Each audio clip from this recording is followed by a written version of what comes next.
Bien-aimés, quand nous traversons des moments difficiles et qu'on a l'impression que tout est fermé, on tape à des portes, mais aucune porte s'ouvre. Et on souffre tellement que on a l'impression que Dieu nous a oubliés.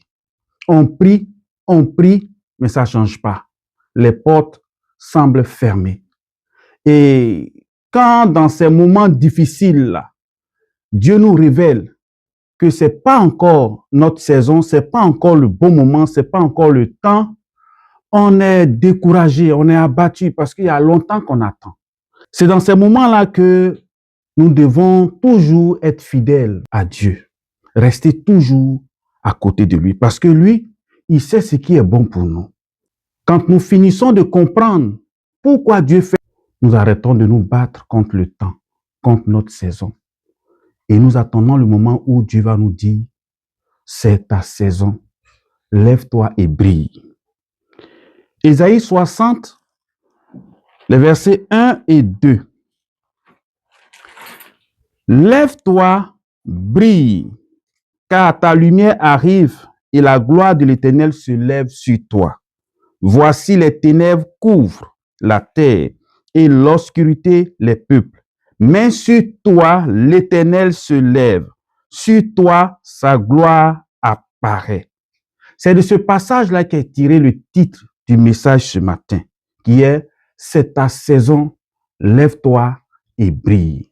J'aimerais dire à quelqu'un ce matin que, quelles que soient les circonstances qu'il traverse présentement, quel que soit ce qu'il vit présentement, tout ce qu'il devrait chercher à faire, c'est de s'accrocher à Dieu pour connaître sa saison et savoir comment agir dans cette saison-là. C'est ta saison, lève-toi et brille. C'est ta saison. Que pouvons-nous dire sur notre saison? Ecclésiaste 3:1 dit ceci. Il y a un temps pour tout, un temps pour toutes choses sous les cieux. Dieu agit à partir des temps et des saisons spirituelles. Donc, comprendre sa saison va t'emmener à savoir comment tu dois agir. Qu'est-ce que tu dois faire dans cette saison? Quand est-ce que tu dois le faire? Et comment tu dois le faire? Dieu est le maître des temps et des saisons. Acte 1, 7 dit ceci. Il leur répondit, ça c'est Jésus qui parle, ce n'est pas à vous de connaître les temps ou les moments que le Père a fixés de sa propre autorité. Daniel 2, 21 ajoute, c'est lui qui change les temps et les circonstances, qui renverse et qui établit les rois, qui donne la sagesse aux sages et la science à ceux qui ont de l'intelligence. À partir de ces deux versets-là, nous pouvons ressortir trois principes fondamentaux concernant les saisons. Le premier principe, les saisons ne sont pas déterminées par les hommes, mais par Dieu. Le deuxième, chaque étape de notre vie est planifiée dans un calendrier divin. Et le troisième principe, nous devons nous soumettre au plan de Dieu pour nous. Voici ces trois principes-là qui touchent les saisons. Alors, avant de te lever pour briller, tu dois connaître ta saison. Parce que les saisons sont différentes. Et l'attitude que nous devons avoir dans chaque saison diffère en fonction des saisons. Alors, quelles sont les saisons spirituelles selon la Bible? Il y a plusieurs saisons spirituelles dans la Bible. Il y en a plusieurs. Mais j'aimerais les regrouper en 4 grandes saisons ce matin. La première, c'est la saison de préparation. La deuxième, la saison d'attente.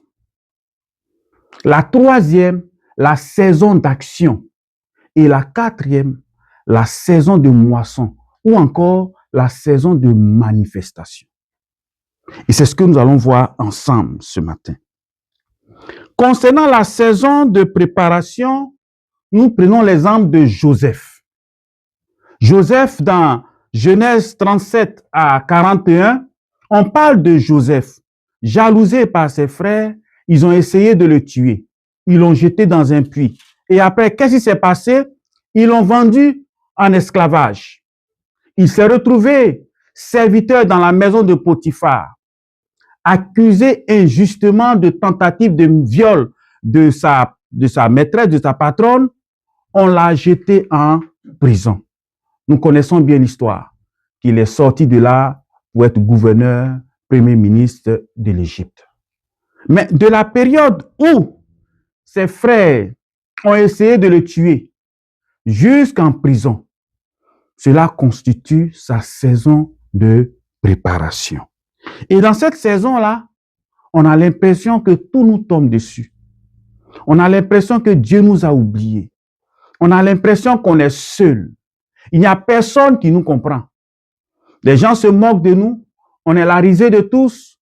On ne nous considère pas, que ce soit dans notre lieu de travail ou bien dans notre entourage. On a l'impression qu'il y a une mauvaise odeur sur nous qui repousse les autres. Mais dans cette saison, la leçon à retenir, c'est que les épreuves préparent notre caractère pour la réalisation de notre destinée. Alors, quelle attitude nous devons adopter dans la saison de préparation? C'est de laisser Dieu nous façonner. Laisser Dieu former notre caractère. Laisser Dieu développer les dons et les talents qu'il a placés en nous.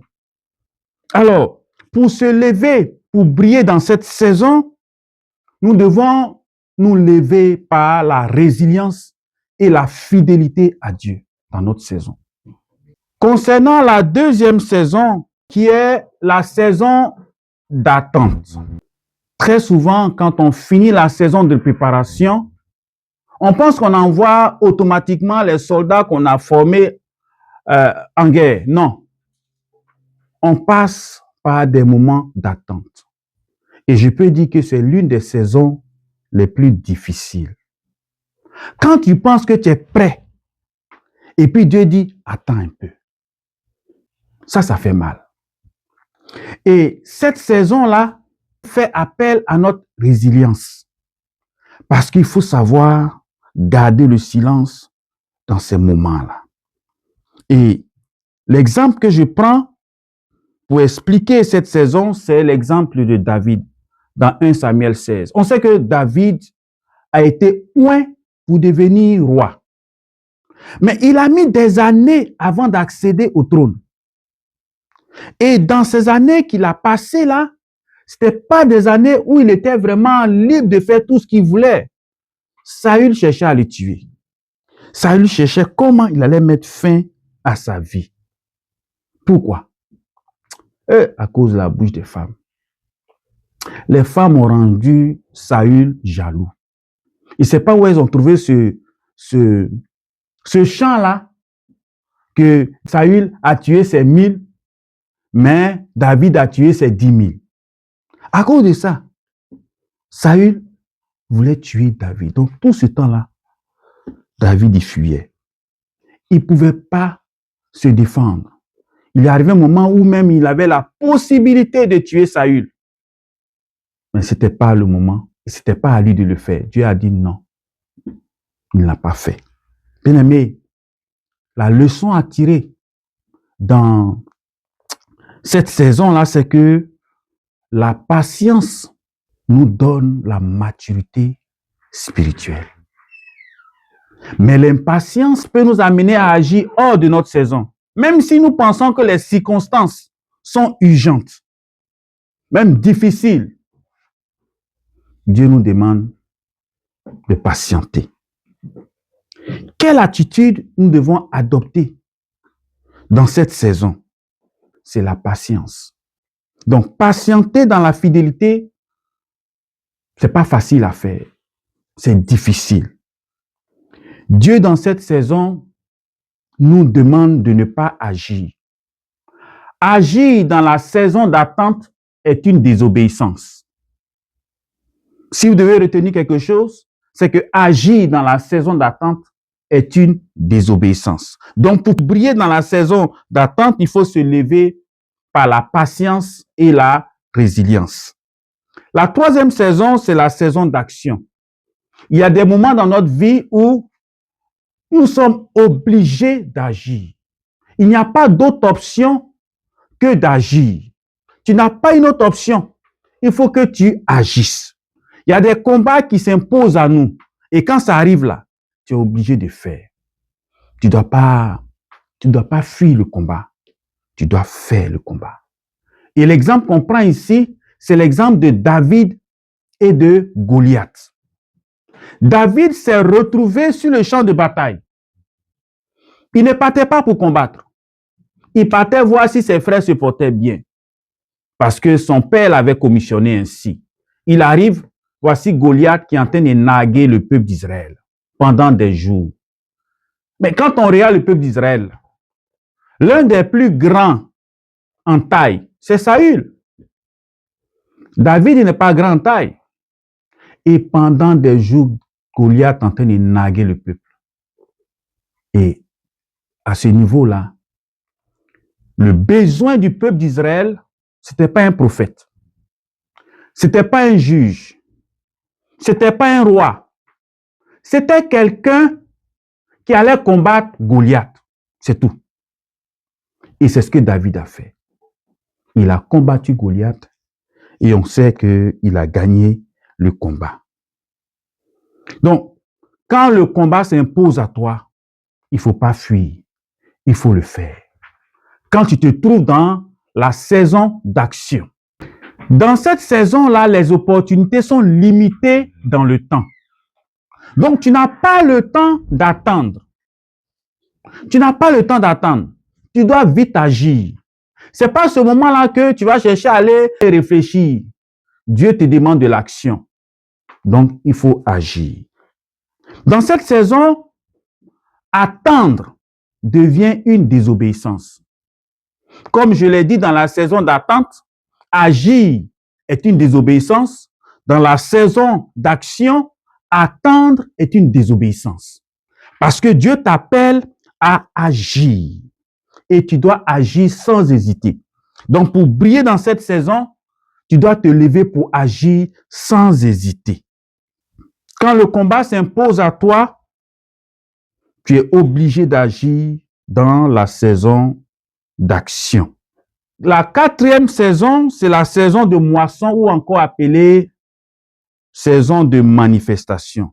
Cette saison-là, elle est déterminée par Dieu et où les semences, c'est-à-dire nos actions, nos paroles, notre obéissance, désobéissance, tout ça là, que nous avons planté produisent des résultats, bons ou mauvais. Dans la saison de moisson, ce n'est pas forcément qu'on aura de bons résultats. On peut avoir de bons ou de mauvais résultats. Parce que cela répond au principe de la semence et de la récolte. La saison de moisson n'est pas forcément une saison où le résultat est heureux. On peut avoir un résultat désagréable, malheureux. Tout dépend de ce que tu as semé. Et Galates 6, 7 dit ceci, ce qu'un homme aura semé, il le moissonnera aussi. Galates 6, 9, ne nous lassons pas de faire le bien. Et puis dans Jean 4, 35 à 36, Jésus parle de la moisson spirituelle qui est liée à l'évangélisation et au salut des âmes. Bien-aimés, la fidélité dans la semence précède la récolte. Et quelle attitude on doit adopter dans la saison de moisson? Pour briller, nous devons nous lever par la bonne gestion des bénédictions que Dieu nous a données. Et nous devons aussi nous lever par l'exercice de la gratitude. Alors, nous venons de constater que dans chaque saison, il y a des défis et il y a également des attitudes à adopter pour faire face aux différents défis. Donc, après avoir déterminé ces saisons spirituelles avec les attitudes à adopter, nous allons chercher à comprendre comment discerner sa saison. Nous connaissons ces 4 saisons: préparation, saison d'attente, saison d'action, saison de moisson ou de manifestation. Mais c'est quoi ta saison? Quelle est ta saison? Quelle est la saison dans laquelle tu te trouves présentement? Parce que sur le chemin de ta destinée, tu vas avoir plusieurs saisons. Il n'y a pas une seule saison. Tu auras plusieurs saisons et tu dois pouvoir discerner à chaque étape de ta vie la saison qui se présente à toi et comment tu dois agir. Dans une saison de préparation, on n'agit pas comme dans une saison d'action ou dans une saison de moisson ou dans une saison d'attente. Donc, chacun doit se poser la question de savoir quelle est ma saison présente. Alors, pour discerner notre saison, bien aimé, il y a un premier principe qu'il faut chercher à avoir, c'est que pour discerner, nous devons discerner notre saison par la parole de Dieu et la prière. Ésaïe 48, 17 dit ceci: Ainsi parle l'Éternel ton Rédempteur, le Saint d'Israël. Moi, l'Éternel ton Dieu, je t'instruis pour ton bien. Je te conduis dans la voie que tu dois suivre. Nous savons que dans la parole de Dieu se trouve la sagesse qui va nous aider à discerner notre saison. La deuxième méthode, c'est par les signes et les circonstances. Quand le ciel s'assombrit et qu'on regarde, qu'on voit des nuages sombres comme si, on sait que d'un moment à l'autre, il va pleuvoir. Donc, de façon naturelle, Dieu nous permet de découvrir par des signes et des circonstances à quel moment, à quelle saison nous nous trouvons. Donc, quand tu regardes ta vie, observe les signes et les circonstances. Est-ce que tu es dans une phase de moisson? Est-ce que tu es dans une phase de préparation? Ou est-ce que tu es dans une phase d'attente? Est-ce que tu es dans l'une des 4 saisons? Par les signes, Dieu nous donne la sagesse de discerner notre saison. Donc, les circonstances et les signes nous parlent naturellement, nous donnent des informations, les éléments probants pour savoir, je suis dans telle saison ou dans une autre saison. Le troisième point pour discerner notre saison, c'est par le témoignage intérieur du Saint-Esprit. Donc, tu as la parole, tu as la prière, les deux qui vont ensemble, tu as les signes, les circonstances, mais celui qui va ouvrir tes pensées, c'est le Saint-Esprit, qui va te montrer réellement la saison dans laquelle tu es. C'est un bon compagnon pour nous aider à discerner notre saison. Et Jean 16, 3 dit ceci: l'Esprit vous conduira dans toute la vérité. Nous avons besoin du Saint-Esprit pour discerner notre saison. Donc, la question que tu dois te poser, c'est: quelle est ta saison? Quelle est ta saison? Et j'aimerais que tu te tournes vers ton voisin, que tu lui dises: je ne manquerai pas ma saison. Je ne manquerai pas ma saison. Et je vais me lever pour briller dans ma saison. Alléluia. Bien-aimé, il y a un danger dans l'ignorance de notre saison. Parce que agir hors saison est très dangereux. Agir hors saison, c'est comme désobéir à Dieu. Agir hors saison peut avoir des conséquences, je peux dire, terribles, qui peut te coûter même la vie éternelle. Dieu te met dans une saison de préparation et toi, tu te comportes comme dans une saison d'action. Même palabre qui n'est pas pour toi, tu t'en vas faire. Il te dit, il te met dans une saison d'action et toi, tu te comportes comme étant dans une saison d'attente. Tu dois prier pour que le monsieur là, il soit guéri. Tu dois te lever pour prier pour que le monsieur, il soit guéri. Et qu'est-ce que toi tu fais? Tu le regardes, tu ne dis rien. Parce que tu attends. tu attends que Jésus t'apparaisse avant de le faire.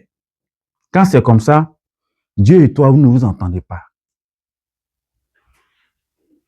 Dieu et toi, vous ne vous entendez pas. Donc, discerner les temps et les saisons, c'est marcher en harmonie avec Dieu.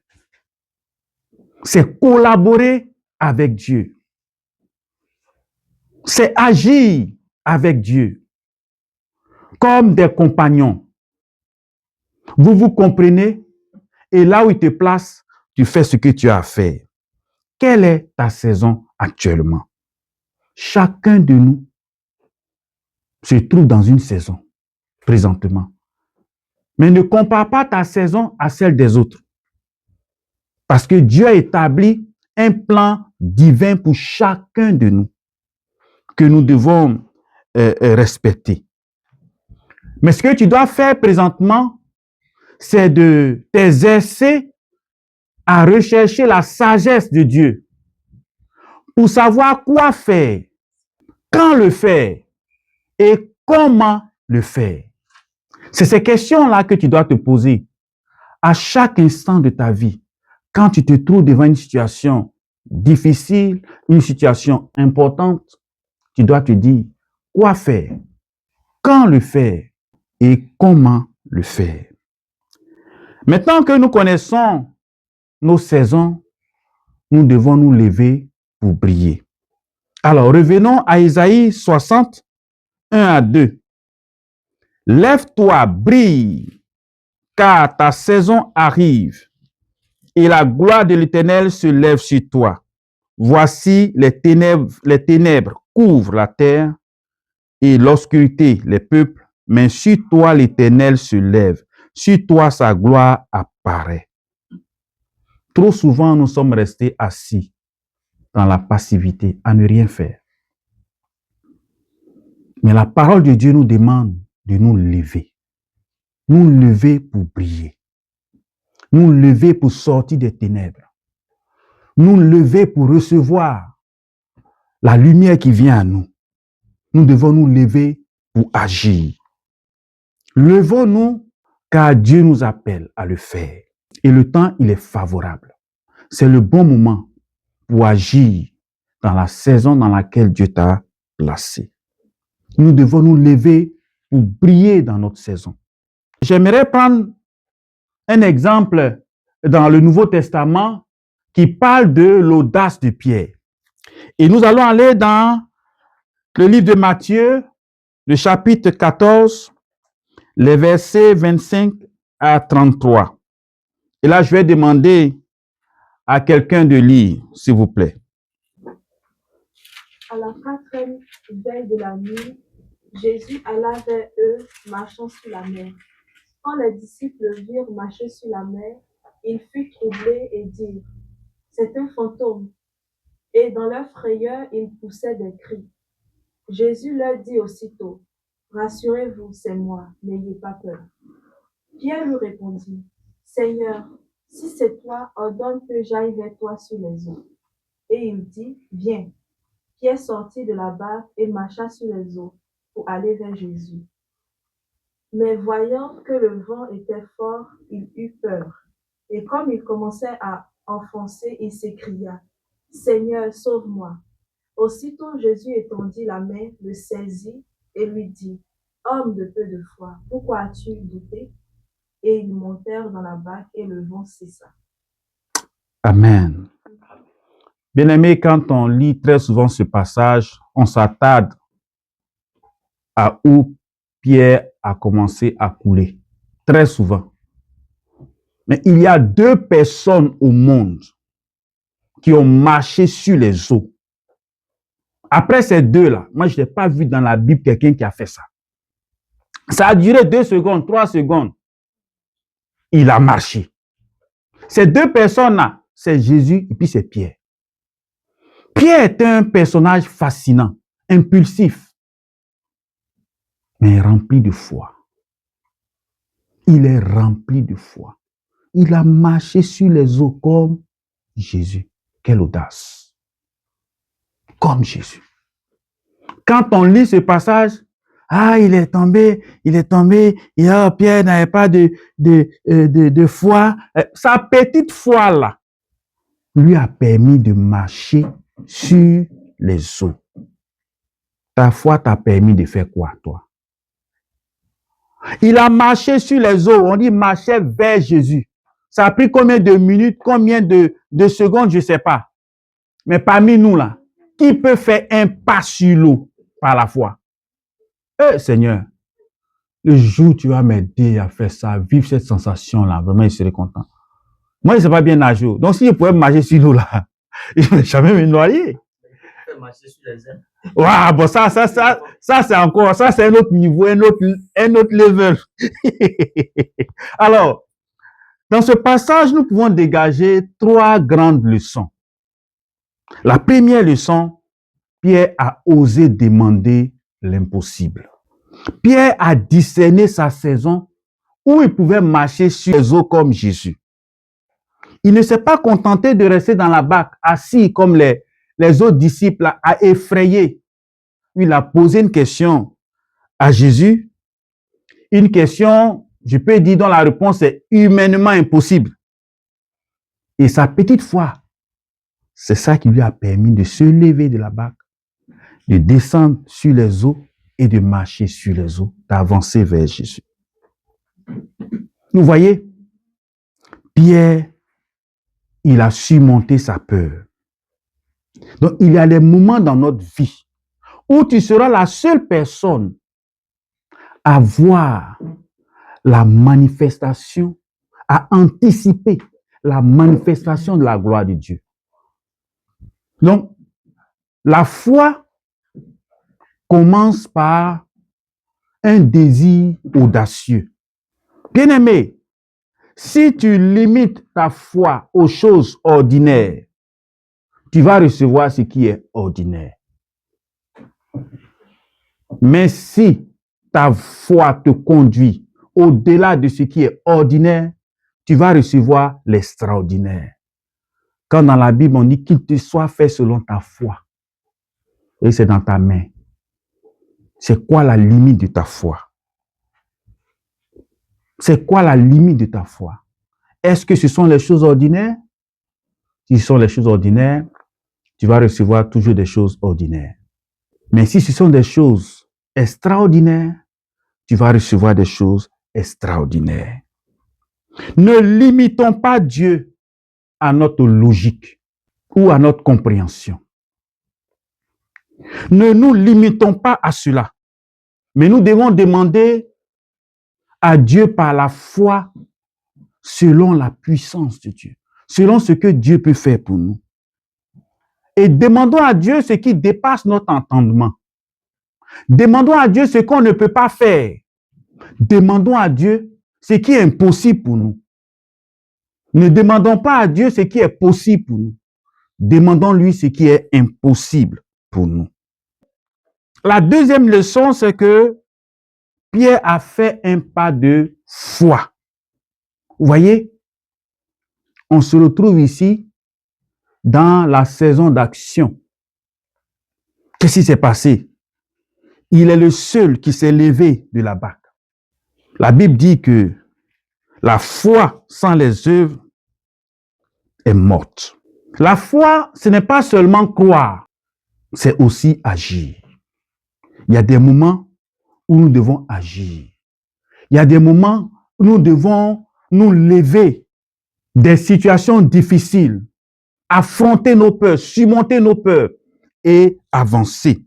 Si tu te trouves devant un plat, c'est vrai, avec l'odeur, la présentation, tu vas te faire une idée. Ah, ce plat-là, il est délicieux. Je parle d'un plat que tu n'as jamais mangé. Mais l'odeur, la présentation, ça peut te dire, ah, mais c'est un plat délicieux. Mais tant que tu ne prends pas ce plat-là, pour le porter à ta bouche, tu ne vas jamais confirmer qu'il est délicieux.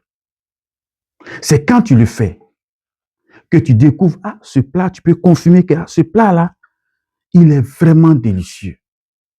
Pour dire que ton regard, l'odeur, le parfum, du plat, ça c'est ta foi qui est en train d'agir comme ça. Tu t'imagines quelque chose. Mais quand tu poses la main pour porter le plat à ta bouche, c'est l'action. C'est l'œuvre qui suit la foi. Et nous devons agir. L'action guidée par la foi est nécessaire pour vivre des moments extraordinaires, pour vivre des miracles dans notre destinée. Est nécessaire pour qu'on brille dans notre saison. Et c'est ce que Pierre a fait. La troisième leçon, Pierre nous apprend à garder les yeux fixés sur Jésus. Il est dit qu'il marchait vers Jésus. C'est après qu'il a perdu de vue Jésus. Mais tant qu'il avait les yeux fixés sur Jésus, il marchait sur les eaux. Il avançait. Mais quand il a commencé à regarder les circonstances, il a commencé à se poser des questions et la peur l'a envahi. Parce qu'il a perdu du regard Jésus-Christ de Nazareth. Notre foi est faible.